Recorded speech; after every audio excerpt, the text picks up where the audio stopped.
by calling an honorable member Peter. I'm talking about the disciple. But because of that relation to the sea, this piece of legislation, the Maritime and Underwater Heritage Bill 2024, is of particular significance to us in St. Peter. I've spoken to the relationship to the sea. But you must also know, Madam Deputy Speaker, that in St. Peter, we recognize our location with respect to the heritage of this country. The history and heritage, the development of this country from earliest times speaks to marine, speaks to maritime, speaks to water, speaks to the sea. And so, Madam Deputy Speaker, you would not be surprised if I told you that the earliest dated settlement in Barbados, and this earliest dated settlement is around 1630 BC. 1630 BC. That settlement is located, or was located, on the coast. At Haywoods, at the site of what is now Port St. Charles, the excavation showed up some artifacts that were dated, carbon dated, and we have on our coastline a settlement that goes back to 1630 BC. The historians tell me and tell us that those who settled there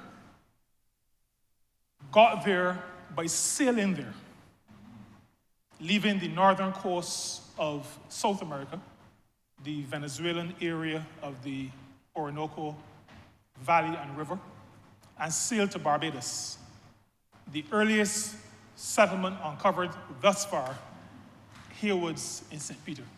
And so, Madam Deputy Speaker, that informs my interest in this bill, but it also informs my absolute delight that a bill of this nature has been brought to this chamber by the Honourable Member for St. Michael, West Central.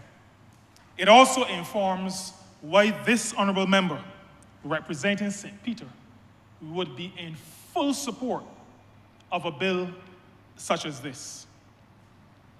St. Peter also boasts, and I use the word boasts. You, Madam Deputy Speaker, can interpret that as you will. And if it sounds boastful, then I will not resile or recoil from how boastful the word boast sounds. Because I and those I represent are very proud of our heritage.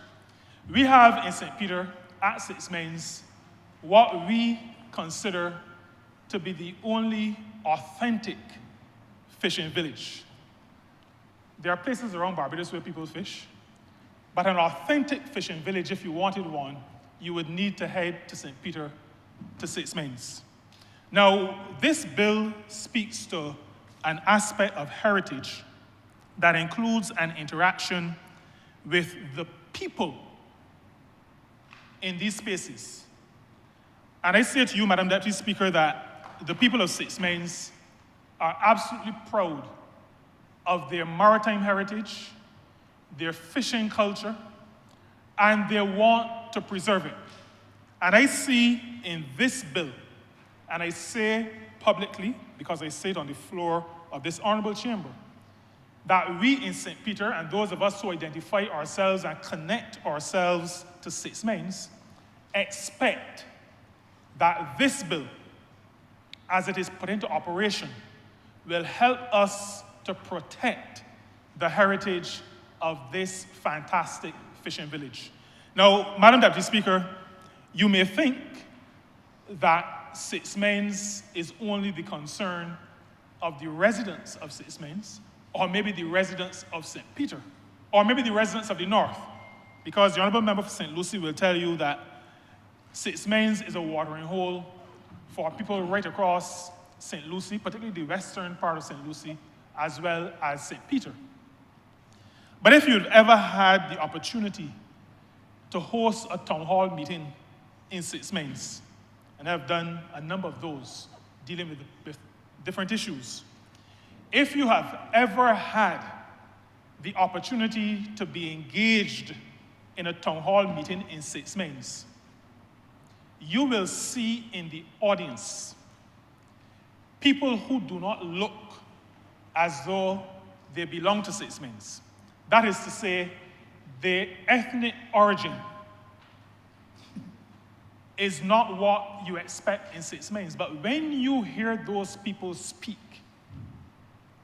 the passion with which they speak, the absolute desire and commitment to ensuring that the authenticity of that village is protected for the benefit not just of themselves, but to the benefit of those who live there. That passion, Madam Deputy Speaker, is in a lot of cases unparalleled. And I say that within the context of the fact that this bill speaks both to benefit where locals are concerned, as well as a connection to our tourism, and therefore speaks to building out tourism products within the maritime and underwater space as it connects and coincides with our heritage. In St. Peter, we have a number of coastal villages, traditional coastal villages. Roadview is one of those. Spikestown, obviously, and there is significant maritime heritage there. And there is Retreat, also as a coastal village. But on our eastern flank, if I may use a military term, we have Boscobel and where Boscobel meets the Risk. That is not ordinarily seen as a coastal village, but it is because it's at the top of a cliff. It ends at the top of a cliff, and at the bottom of the cliff is the sea. And so the matter of interacting with persons who live in this space and understanding their culture and seeking to preserve their heritage is a matter that will consume, as we would say in St. Peter, from Pico Tenerife to Rampus. We normally say from Rampus to Tenerife, which is the name of a book of collection of poems of St. Peter poets. Part of our heritage, part of our maritime heritage, and I used a military term just now when I said eastern flank. But on the west, we have a significant event, had a significant event in the very early 1600s, in the 1600s and the early 1650s, where Cromwell at the time attempted to invade Barbados. We know that coming out of that attempt and their inability to take Spikestown came the Treaty of Oistins. We also know of the connection of the principles in that treaty to the American Declaration of Independence. And I mentioned that thread to indicate to us, to you, Madam Deputy Speaker, to the Chamber, and to those who may be hearing now or at some other point in time, that the matter of heritage and its connection to the maritime area is very strong in St. Peter. And this bill, as it seeks to amplify the heritage, as it seeks to build out cultural products, as it seeks to influence both domestic economic activity as well as the visitor economy, the matter of what this bill portends is of immense importance both to the people of St. Peter and to their representative, yours truly.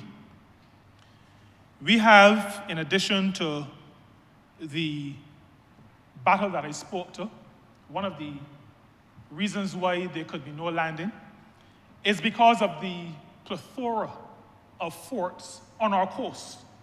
And those forts were on our coast to protect coastal infrastructure, to protect what was the most important port, most important economically, the most important port in Barbados, which was Speightstown, and that trade with Bristol.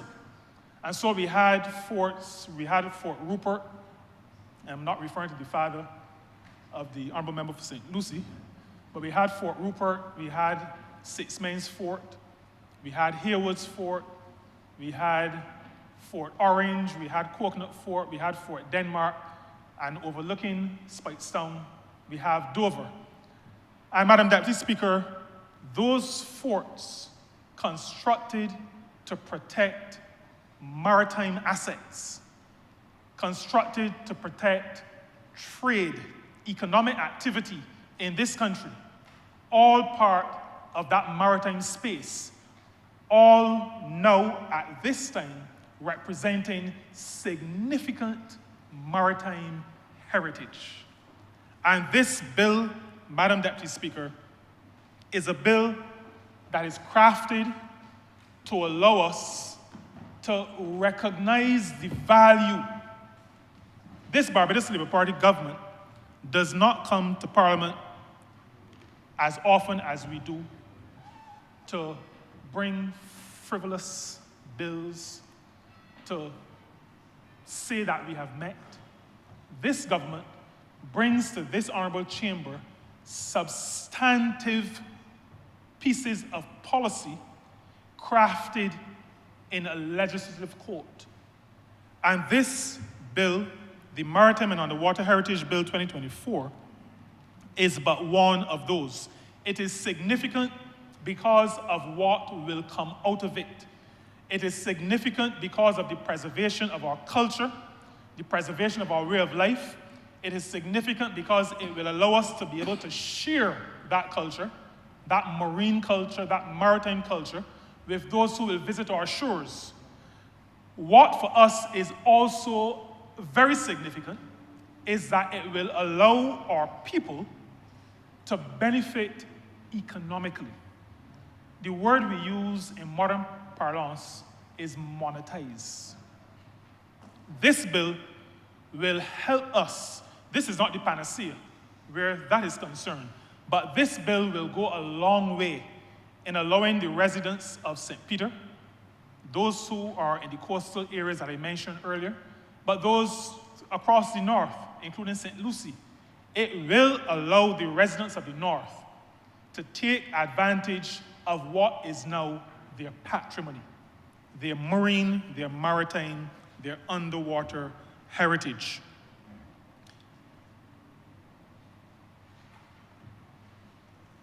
I, even though I don't intend to speak for very long, cannot conclude, and I'm glad that the Honourable Member, the Honourable Deputy Speaker spoke about not hearing asides. I almost heard one. But I cannot sit without speaking to the fact that as we seek to preserve our maritime heritage, as we seek to preserve and enhance our underwater heritage, we have to recognize this matter of coastal erosion and coastal degradation. The Honourable Member for Christchurch West Central spoke to July of this year and the passage of Hurricane Beryl. I say to you, though, Madam Deputy Speaker, that the challenges that we have had at Six Mains predate Hurricane Beryl. And I am, on behalf of the people who I represent, making a call, as strong a call as a member of a government can make without appearing to be criticizing the government that that member is a part of.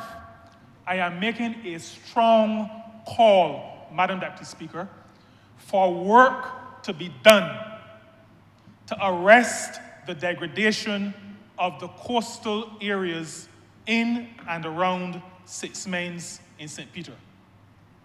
I will leave that there at this time.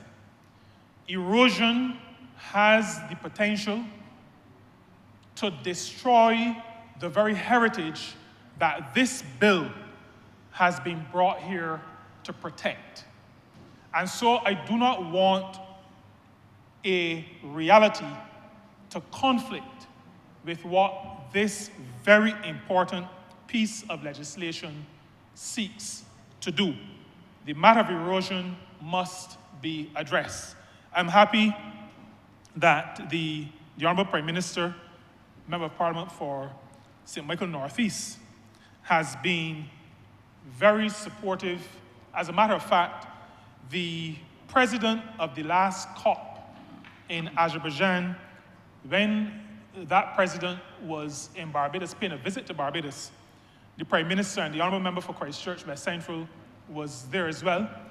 The Prime Minister made sure that the COP president was able to see firsthand the impact of erosion on a coastal community in a small island developing state, a vulnerable state when it comes to the climate crisis.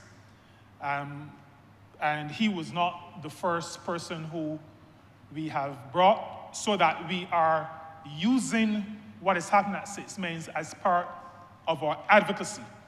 But we are appealing to those ministries responsible to do something about that erosion.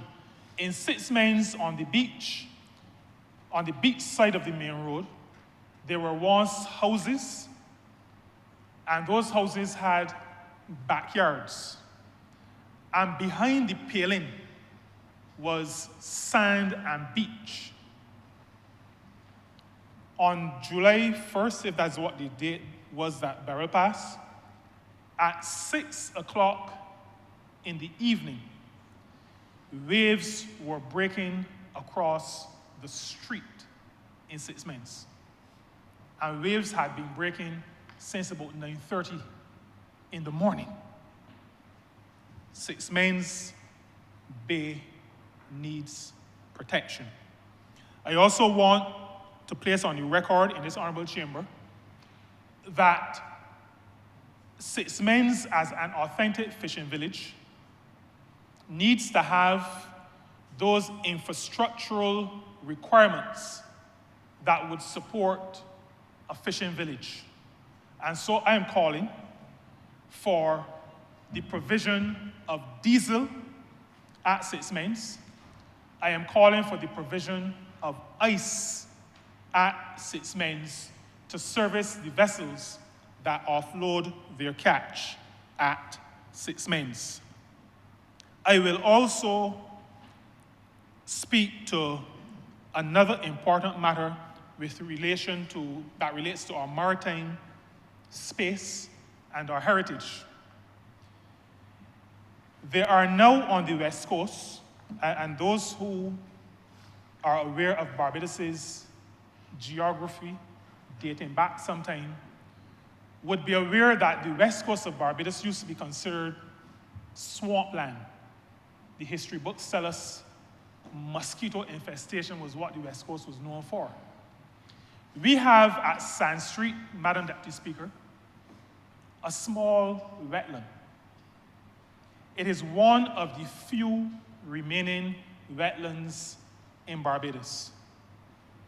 The Honourable Member for Christchurch West Central always says that these areas, these spaces, are vitally important, both from an ecological perspective, a biodiversity perspective. They're absolutely important to our country. And so in this place, at this time, I am asking that that small wetland at Sand Street in St. Peter be preserved, not just for St. Peter, but for this country. I end, Madam Deputy Speaker, I'm just reflecting on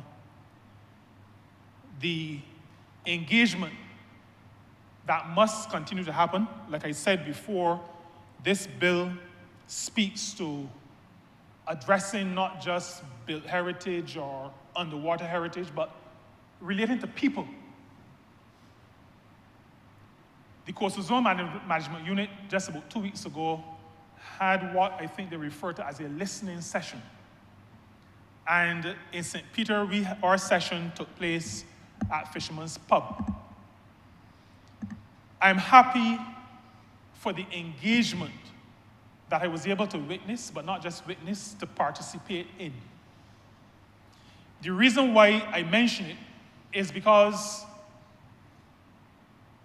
those who spoke, and those of us who are old enough, are sometimes a little bit weary about these engagements, and I'll tell you why. Some reflect on having engaged before and appearing to have been ignored. My wish is that the engagement that I witnessed and that I participated in would not become a pro forma engagement. That if we will really be serious about developing our coastal infrastructure, preserving our coastal heritage, addressing our coastal culture, that we will meaningfully engage with those who are participant in the space, that we will hear them, that we will consider their views, that we will use those views that can, well, we will work with those views that can be worked with, but that if there are views that don't make sense, because not every view makes sense, if there are some of those, that we engage again with people to say why this could not be done or that could not be done. I applaud Coastal Zone for the outreach, and I say what I just said just to emphasize that in St. Peter, we are looking and we are listening to see if this engagement is a genuine engagement. We believe that it is, but as they say, the proof of the pudding is in the eating. And so we look forward to the outcomes of that engagement and will be making our voices heard if we think that we are not being heard. Madam Deputy Speaker, this bill, Maritime and Underwater Heritage Bill 2024, I believe will go down in history. And I'm saying this because on the face of it, I do not think that everybody understands the import.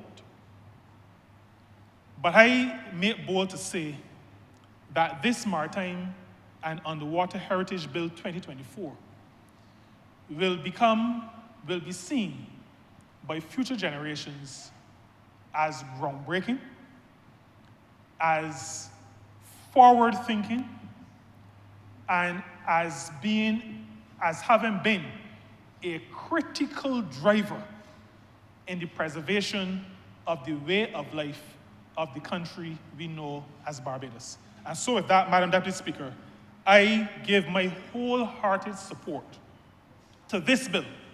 I commend the Honourable Member for St. Michael West Central for bringing it. I commend his team for putting it together, for recognizing the importance of this. This is not just about boats and fishing. This is about a way of life. I commend this bill to this Honourable Chamber. I commend this bill to all Barbadians. I'm obliged to you.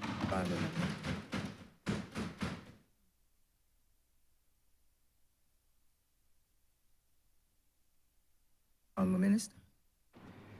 Thank you, Madam Deputy Speaker, and let me also thank all honourable members who spoke in the debate. The matters that were raised were consistent with what we had asked for, in the existing debate, and therefore all that is left for me to do is to remind the public that the legislation will certainly drive increased business to Barbados as a destination. It will help to ring-fence our legislative agenda in relation to maritime operations and secure whatever is required of us as we go forward in the future with respect to maritime. The issues raised by the Leader of the Opposition don't necessarily contend here at this time. Those issues, I'm sure, will be best answered at a later date. What I can say, though, that with respect to what we're going through in respect of our fisheries sector, and I want to commend the minister responsible for the fisheries division. He set out very clearly in this chamber the funding provided by a government on behalf of a very grateful group of persons within the fishing sector. And he set out the millions that we continue to pay to the fishing community. It is well recognized and acknowledged that a lot of repairs have commenced, and as the minister indicated, a number of fishing boats have returned to the ocean to continue the fishing activities, and therefore, as we clearly continue what appears to be a very promising winter season for tourist season for Barbados, that these fisherfolk who operate within the sector will certainly have a bountiful fishing season this year, in time for the forthcoming season. It is important that I also say to the Leader of the Opposition that a lot of the heritage issues, as those related to fisheries, will be addressed. I can't recall if the minister responsible did indicate this, but will be minister responsible for fisheries did indicate this, but they will be coming in the sustainable fisheries management and development suite of laws that he will be bringing to this parliament very shortly. So those matters, I'm sure, will be addressed along with other matters that were raised. And on that basis, Madam Deputy Speaker, I would like to move that the bill be read a third time.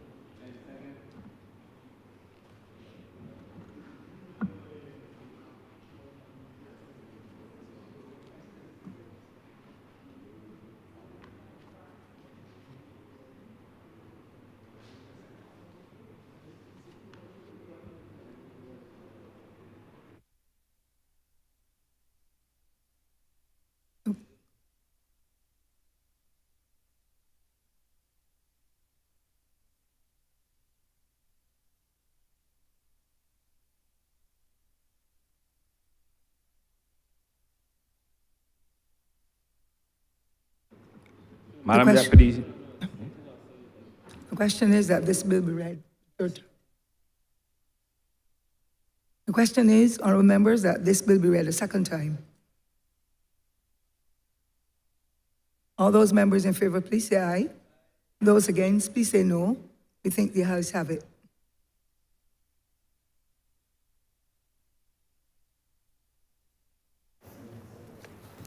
Madam Deputy Speaker, I do ask that that you leave the chair and that the matter, the bill be, and the House be resolved into committee for further discussion. The question is that this honourable chamber resolve itself in committee on the bill. Honourable members in favour, please say aye. Those against, please say no. I think the ayes have it.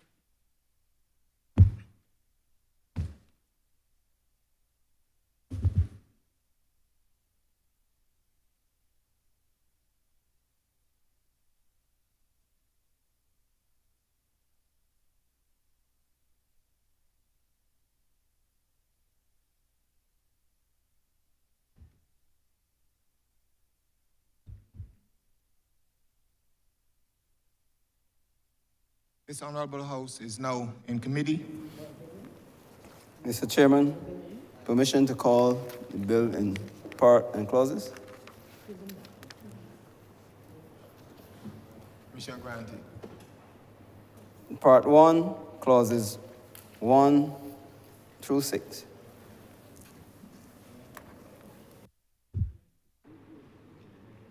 Mr. Chairman, I beg that clauses 1 through 6 stand part. The question is that You call already? You calling parts? Okay.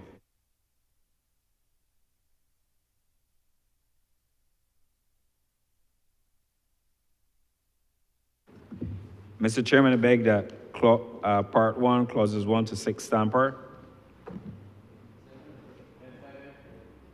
question is that part 1, clauses 1 to 6 stand part.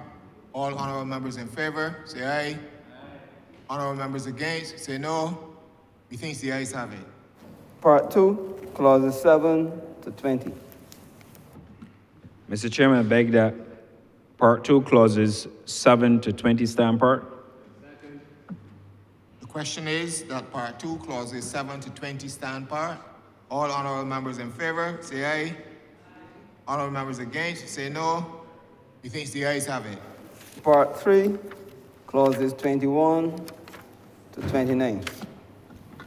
Mr. Chairman, I beg that part 3, clauses 21 to 29 stand part. The question is that part 3, clauses 21 to 29 stand part. All honorable members in favor, say aye. Honorable members against, say no. Methinks the ayes have it. Part 4, clauses 30 to 69. Mr. Chairman, I beg that part 4, clauses 30 to 69 stand part. The question is that part 4, clauses 30 to 69 stand part. All honorable members in favor, say aye. Honorable members against, say no. Methinks the ayes have it. Part 5, clauses 70 to 101. Mr. Chairman, I beg that part 5, clauses 70 to 101 stand part. The question is that part 5, clauses 70 to 101 stand part. All honorable members in favor, say aye. Honorable members against, say no. Methinks the ayes have it.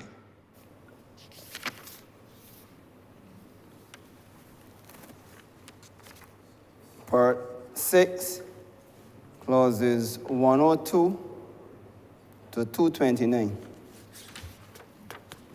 Mr. Chairman, I beg that part 6, clauses 101 to 229, 102 to 229 stand part. The question is that part 6, clauses 102 to 229 stand part. All honorable members in favor, say aye. Honorable members against, say no. Methinks the ayes have it.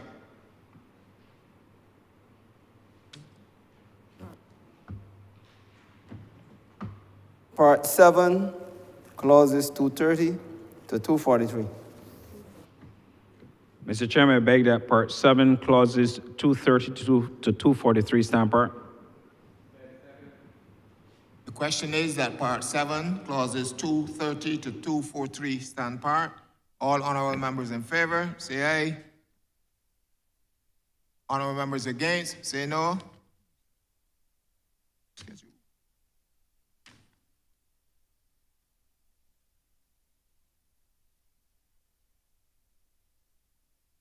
I think the ayes have it.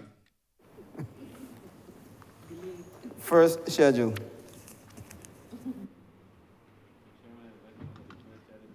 Mr. Chairman, I beg that the first schedule be the first schedule to the bill.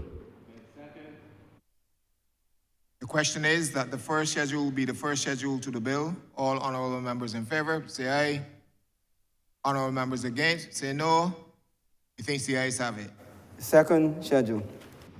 Mr. Chairman, I beg to move that the second schedule be the second schedule to the bill. The question is that the second schedule be the second schedule to the bill. All honorable members in favor, say aye. Honorable members against, say no. Methinks the ayes have it. Third schedule. Mr. Chairman, I beg that the third schedule be the third schedule to the bill. The question is that the third schedule will be the third schedule to the bill. All honorable members in favor, say aye. Honorable members against, say no. Methinks the ayes have it. Fourth schedule. Mr. Chairman, I beg that the fourth schedule be the fourth schedule to the bill. The question is that the fourth schedule will be the fourth schedule to the bill. All honorable members in favor, say aye. Honorable members against, say no. Methinks the ayes have it. Mr. Chairman, I do now ask that you report the passing of one bill in committee to Her Honor, the Deputy Speaker. The question is that I do not report to Her Honor, the Deputy Speaker, the passing of one bill in committee. All honorable members in favor, say aye. Honorable members against, say no. Methinks the ayes have it.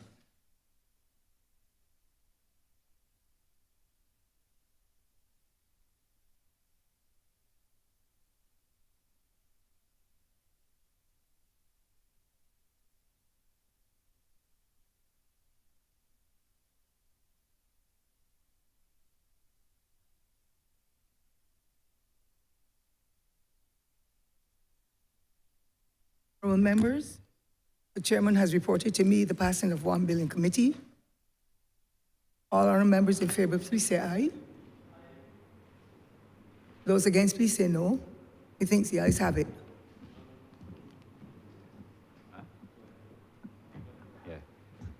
Madam Deputy Speaker, Honourable Minister. I beg that the bill be read a third time. Honourable members, the question is that this bill be read third time. All those honourable members in favour, please say aye. Those against, please say no. I think the ayes have it.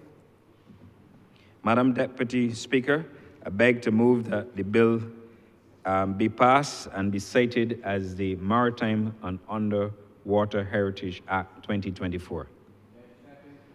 Question is that this bill be now passed and be so cited.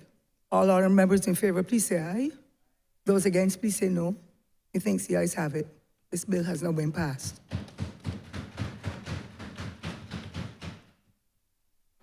Order number 8, ma'am. In the name of the Honourable Minister of Tourism and International Transport, to move the second reading of the Tourism Development Amendment Bill 2024. Honourable Minister. Thank you, Madam Deputy Speaker. This bill is a very small one in the sense that it is not as voluminous as the one that we just passed. And the bill obviously sets out to deal with an amendment to the Tourism Development Act. Included in the amendment is the word renovation, which shall apply for the purposes of the Tourism Development Act when it's amended to include not only the construction, but renovation and furnishing of villas. And renovation is the word inserted in the new in the bill. Madam Deputy Speaker, I believe it is important that we recognize the contribution of the Tourism Development Act, CAP 341, and all that has done to help promote and to develop tourism in Barbados. I should first mention that it was this Barbados Labour Party government in 2002 that had the vision and the courage and indeed the commitment to execute the Tourism Development Act, which sought to facilitate investment, development of high quality products and services at all levels within the tourism industry by providing a number of incentives to encourage developers and other persons who are very much interested in providing tourism services within the sector as defined within the law. Of course, the TDA offers concessions to all types of existing and potential projects. For example, villas, restaurants, attractions, sports. It also talks about medical tourism facilities, and it is therefore intended that with the approval of the Cabinet, the Minister could also declare by order any service or facility to be a tourism product for the purposes of the Tourism Development Act.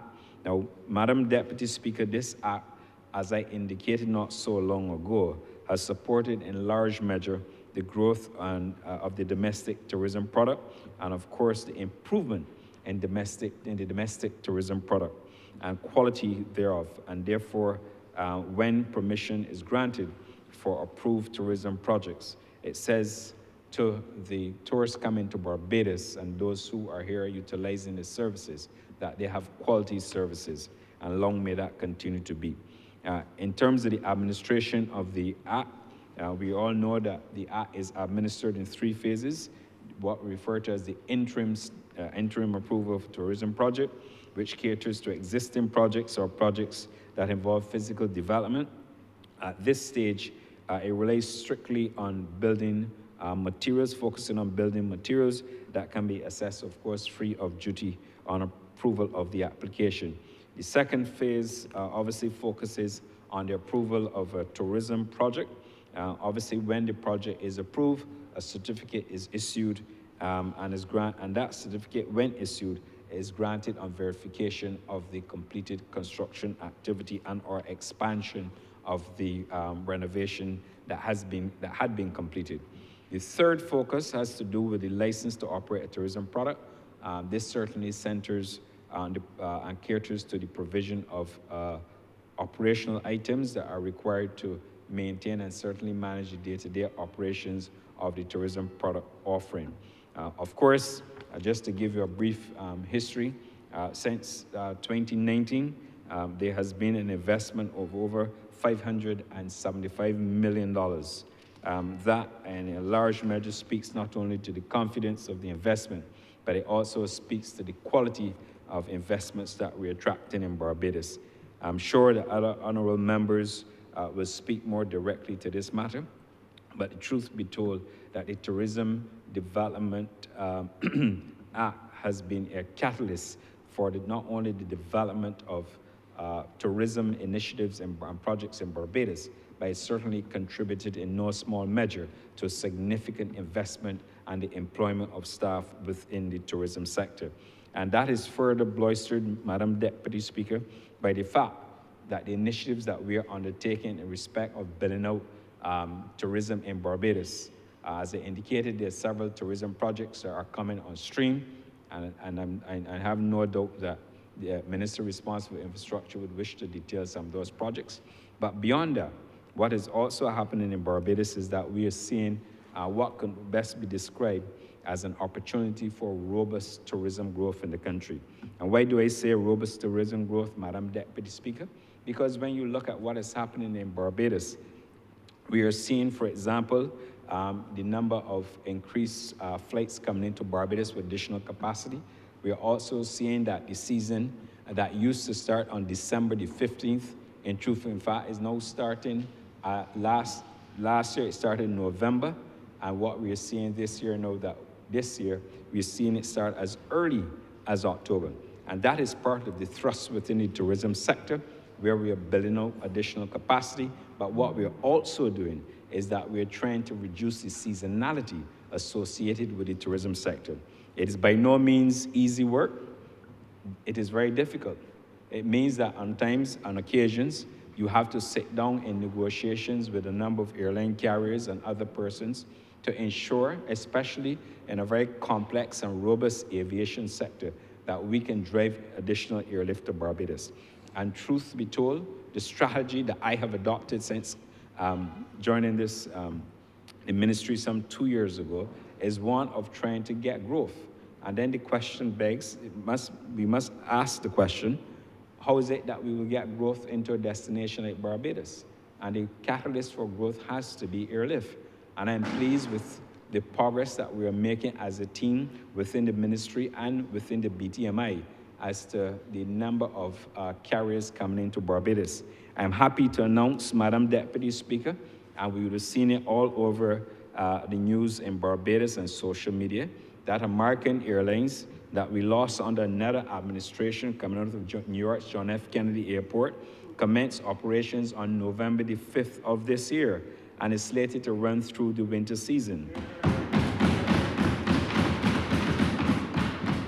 I'm also pleased to inform the Chamber that the weekly service from Philadelphia on American Airlines as well commenced on Saturday, November the 9th, 2024. And those who were on the flight and those who saw the media coverage would have had an extra delight that you had two young Barbadians, one as a captain and the other as a first officer, bringing that flight into Barbados, two young Barbadians. And both under the age of 27 years, flying $150 million American aircraft and touching down at the 11,000 feet runway at the Grant Williams International Airport. And I'm told that they're as youngsters, as we recall them, as youthful, very youthful persons. They used to go to the airport and they would look at planes landing here, and they decided at a very young age to pursue the career, and now they are in charge of a US $150 million aircraft. One is a captain, the other is a first officer. And when I tell you there's hope for young people, there's hope for young people in Barbados. I must also add that American Airlines maintains the twice daily service from Miami International Airport into Barbados, and there's a third service every Saturday into Barbados, and that has made a significant difference to the new lift coming into Barbados. I will also tell you that Charlotte, the flight coming out of Charlotte, it maintains at least a minimum of 5 weekly flights throughout the winter season, and that in itself has also opened up additional gateways for Barbados. And you might ask, Madam Deputy Speaker, why I'm speaking to these issues. I have to speak to airlift, because if we are building out tourism capacity, we also need to ensure that we have not only hotels and the luxury villas open in Barbados and others who are in the accommodation sector. But we have to do this because if we start the process of building out and driving increased airlift to the destination, you will understand what we're doing and why the economy is performing as well as it is doing with respect to the tourism sector. I must also add that these 3 weekly flights from JetBlue, and JetBlue is adding an additional flight from Boston, that will go through the winter as well. In addition, they will continue to maintain the existing services from John F. Kennedy's airport.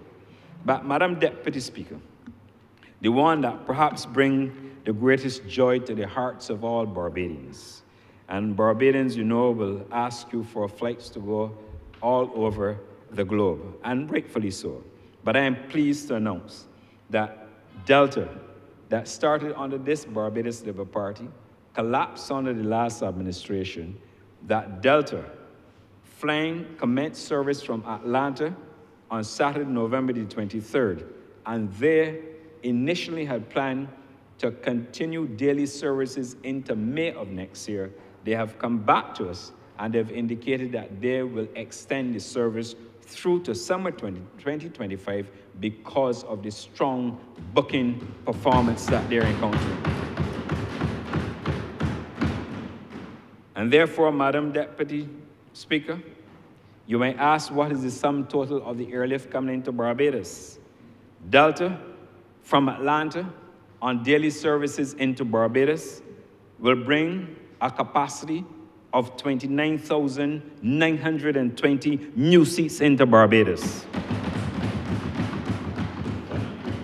Of course, Delta out of New York, seasonal service, wants a weekly service, but seasonal, will bring an additional 2,880 seats to Barbados.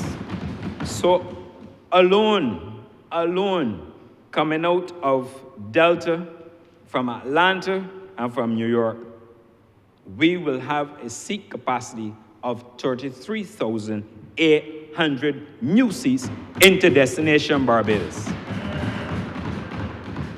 And I go further.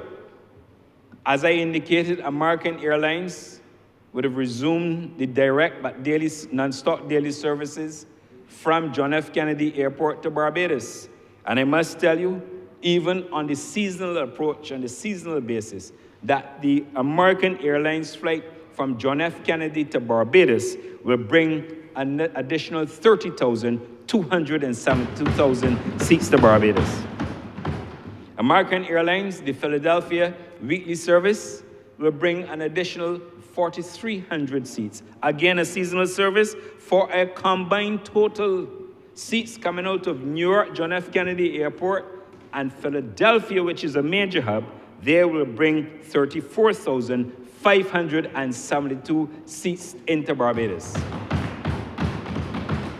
Now, when you add the sum total of air seat capacity coming in from the United States, and I'm talking about new capacity, I'm talking about the American Airlines New York and Philadelphia service, and I'm speaking about the Delta and the New York service. Madam Deputy Speaker, I am pleased to inform this House, and indeed the entire country, that the new additional seats coming into Barbados from those two carriers, and these are new, not to be confused with the additional services coming, the existing services coming out of Charlotte and Miami. I'm speaking to new seats coming into Barbados. This country, for the first time in many, many, many moons, will experience a total seat capacity from American Airlines and Delta on new routes, 68,372 seats this season. So, and if you add the additional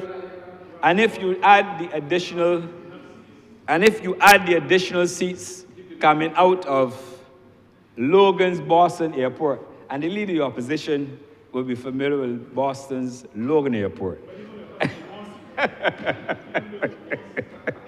He knows what I'm referring to.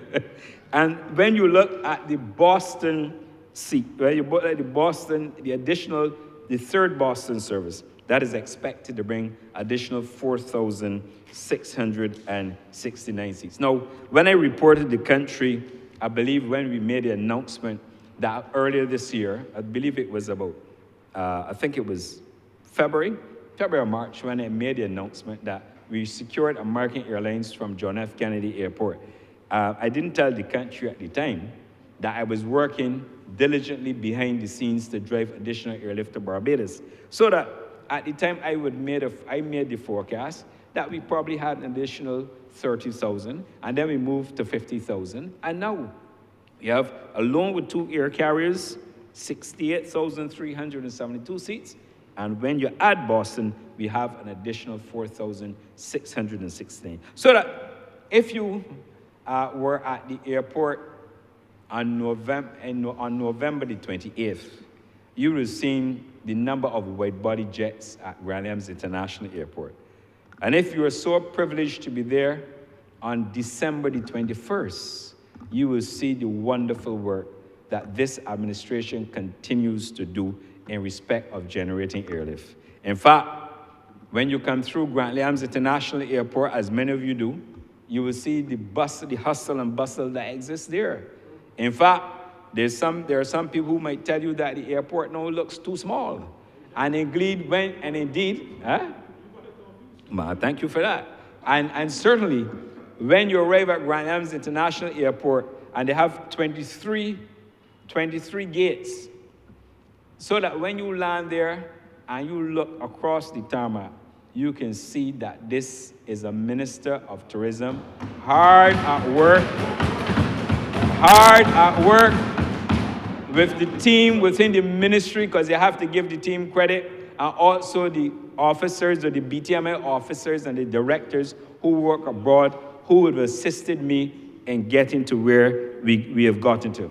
And we are not finished, Madam Deputy Speaker, because I am acutely aware that if we want to drive growth for the tourism sector, we have to do it by increasing airlift into the destination.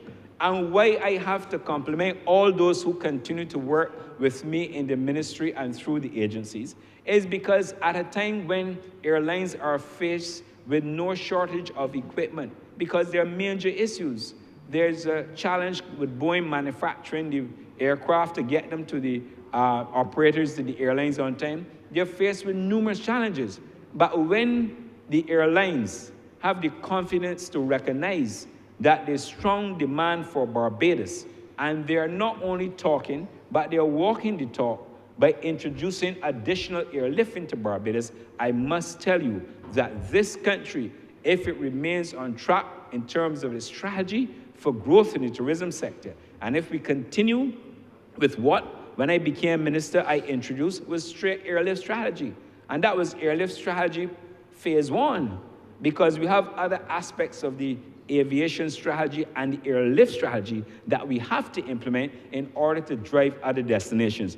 I do not like to speak ahead of myself, so I'm not going to, and for the fear of misleading the House, I will not do it.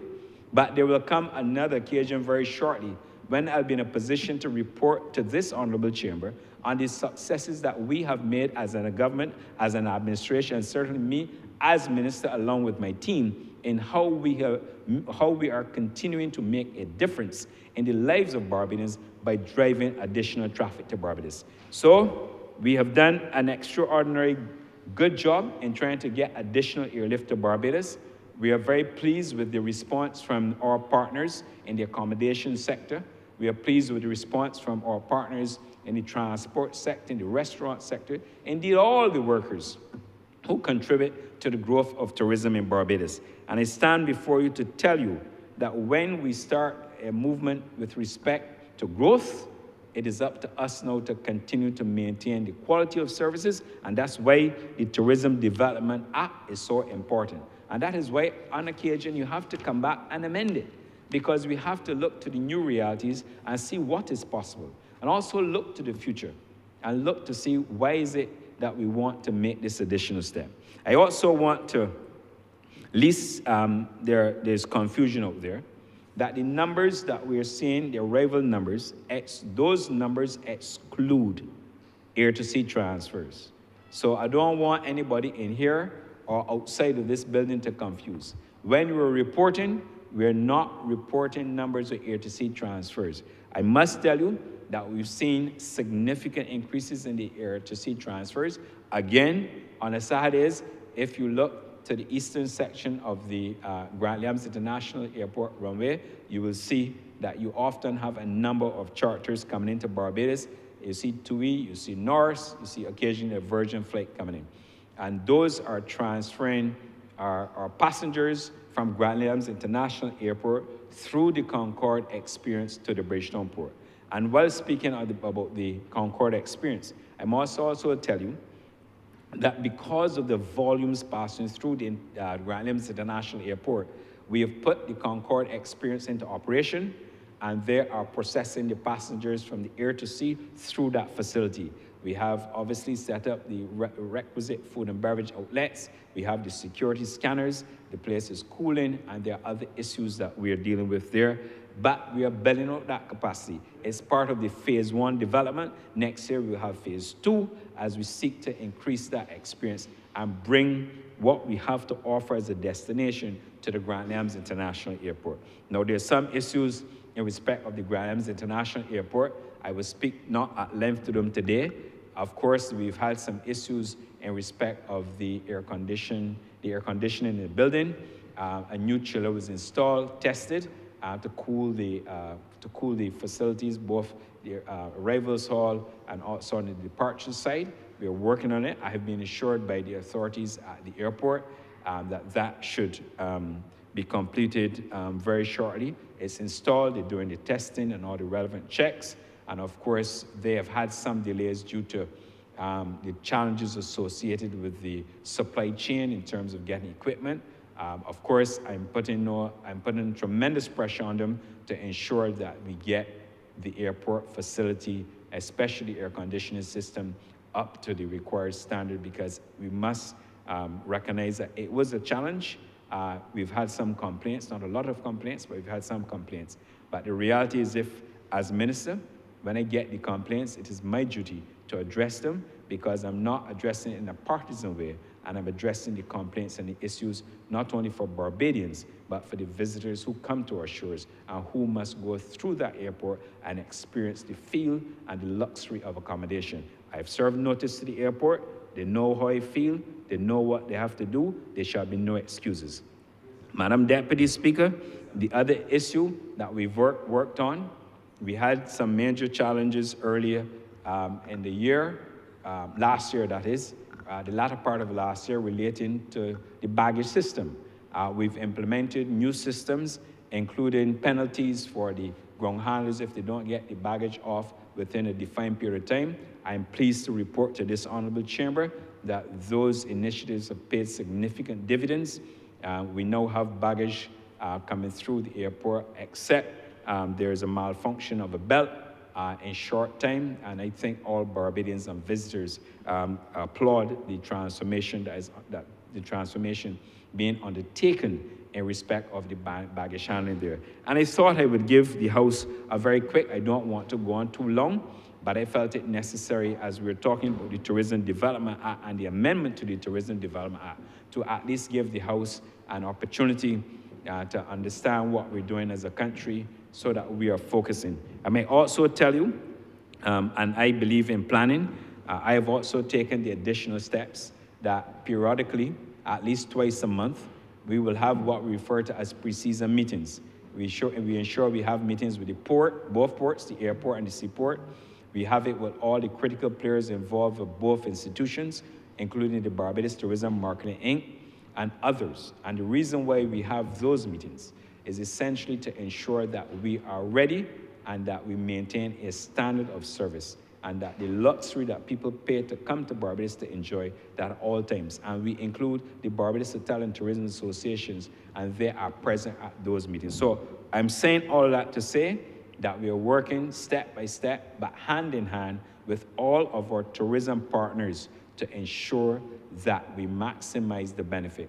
My objective remains that we must encourage greater tourism spend in this country, and we will continue to drive additional spend, but we have to do so recognizing the quality that we have to offer, but also recognizing that the service, the excellent service that we're renowned for, that we continue and that we maintain, and that includes training and development of workers.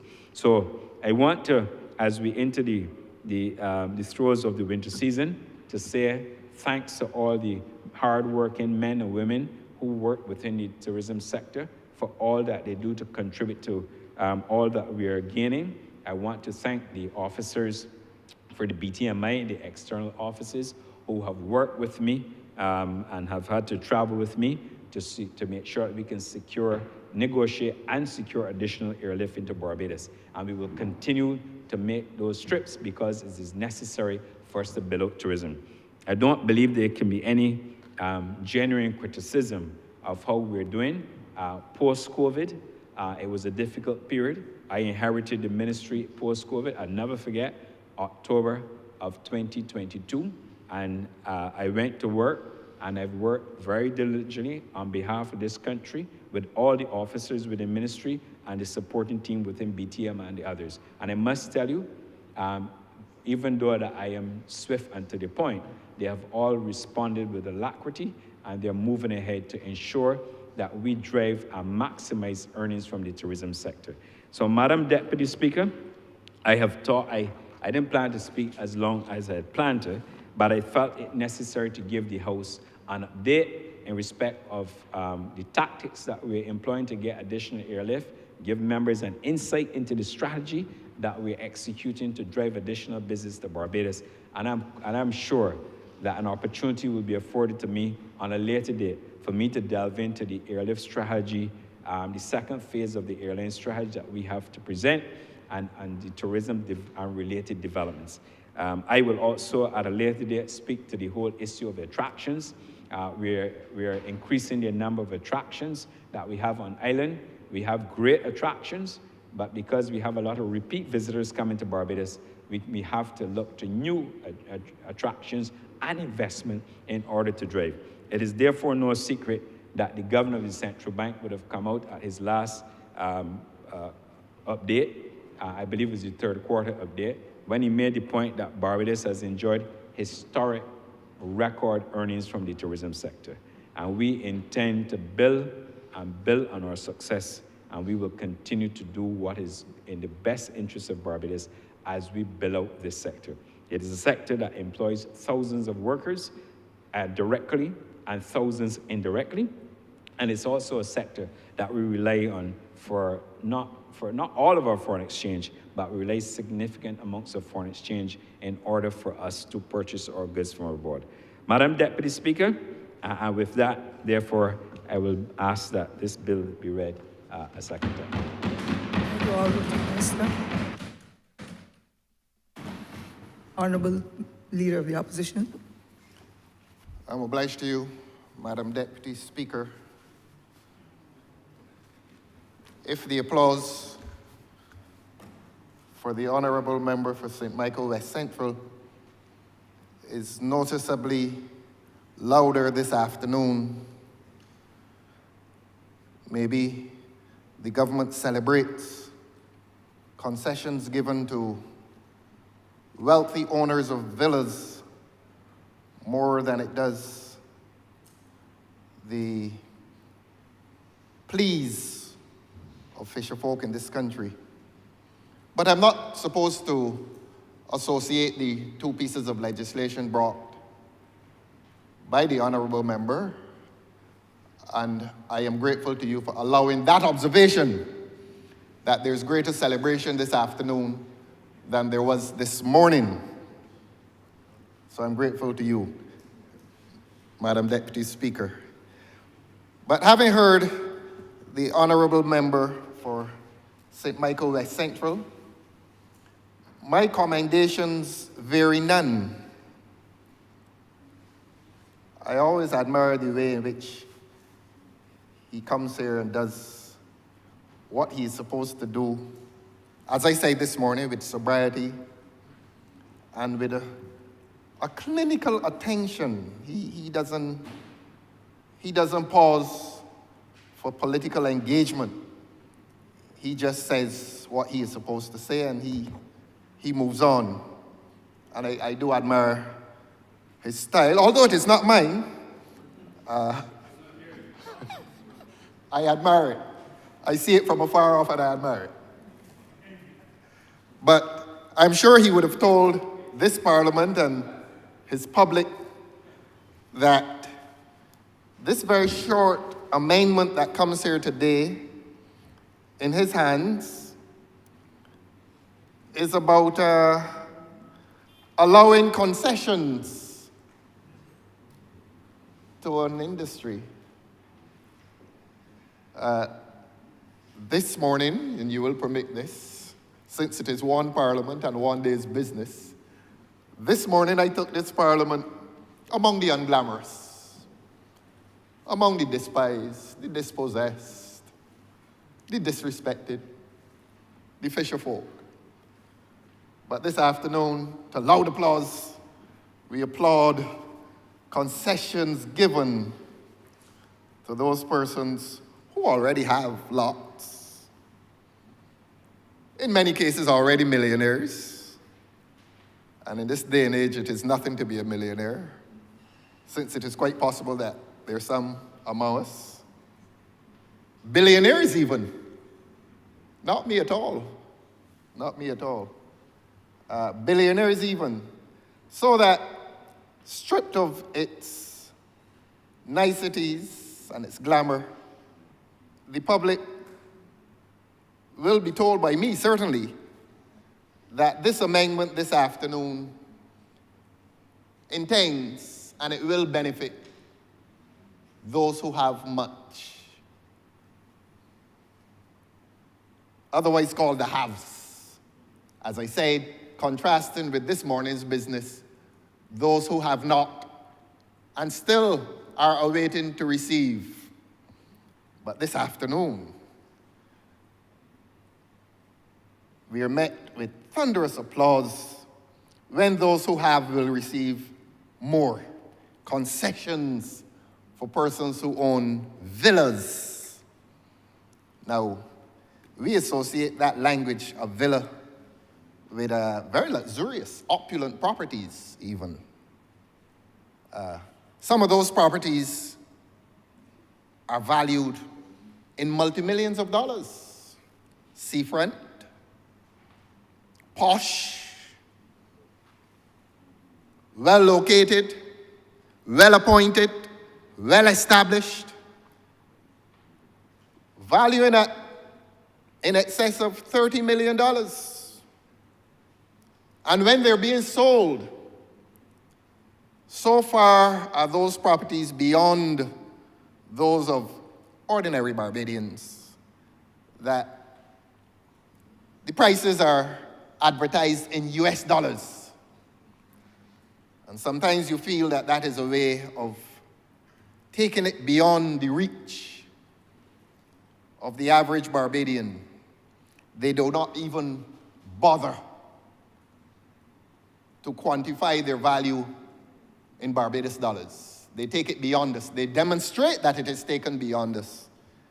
And they say that if there's to be a sale, they are chasing after US dollars. If a man speaks in US currency, he's clearly intending to speak to persons other than those of us who have lived and labored in this vineyard for all of our lives, and certainly all of the lives of those who preceded us. They do not even speak our monetary language. And so the public now understands, after a very spirited delivery from the Honourable Member for St. Michael West Central, that this legislation has little to do with Barbadians. Unless, of course, those Barbadians compete with an expatriate population in terms of access and possession of great wealth. In short, Your Honor, this legislation today is speaking to those of great wealth. And that is not to invite emotive language. That is not to invite any hostile regard, because we all contribute as taxpayers in this country. Even villa owners contribute to the tax net. But the celebration met me conspicuously. And I don't think it has to do with numbers. I think it has to do with the government's enthusiasm when it comes to catering to those who have much, as opposed to those who have little. And in many cases, like the fisher folk, those who have nothing and are still awaiting to receive something. So, to come to the legislation, the amendment is an amendment from previous legislation, which I believe, I'll be corrected if I'm wrong, the previous legislation allowed concessions for persons who were constructing or furnishing villas. So that while the, and ma'am, you will allow me, this is done only for, only to compare the lives of people. And we don't like to say that they're two Barbadoses. But you will allow me in this debate to identify the rationale behind governmental favor. That you're favoring those who have much and appearing to disfavor those who have little or nothing. So I am not re-arguing or resubmitting on this morning's legislation. My comparison, my analysis, I beg your pardon, this afternoon is comparative. So I am really discussing one subject, and that is the subject of concessions given to the wealthy, where equal concessions are not given to the poor. And that makes us all sad.